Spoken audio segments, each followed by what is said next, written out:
అందరికీ నమస్కారం. వాస్తవాలకు ప్రతిబింబం కేజేఎస్ మీడియా. ఉన్నది ఉన్నట్టుగా అందించటమే మా జర్నలిజం. బ్రేకింగ్ న్యూస్ చూద్దాం. ఈ వారం రోజుల్లో 10th సప్లిమెంటరీ రిజల్ట్స్ డీటెయిల్స్ చూసే ముందు ఈ వీడియో నచ్చినట్టయితే లైక్ చేయండి, షేర్ చేయండి. మరిన్ని వీడియోల కొరకు మా ఛానల్ సబ్స్క్రైబ్ చేసుకోండి. తెలంగాణలో 10వ తరగతి సప్లిమెంటరీ పరీక్షల ఫలితాల కోసం విద్యార్థులు ఆసక్తిగా ఎదురు చూస్తున్నారు.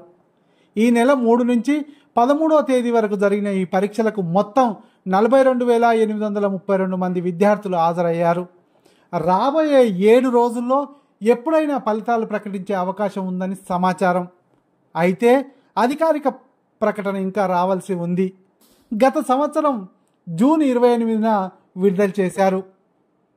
విద్యార్థులు తమ ఫలితాలకు Telangana board of secondary education BSc Telangana అధికారిక వెబ్సైట్ bsc.telangana.gov.in ద్వారా హాల్ టికెట్ నెంబర్ ఉపయోగించి తమ ఫలితాలు తెలుసుకోవచ్చు. ఈ వీడియో నచ్చినట్లయితే లైక్ చేయండి, షేర్ చేయండి. మరిన్ని వీడియోల కొరకు మా ఛానల్ సబ్స్క్రైబ్ చేసుకోండి.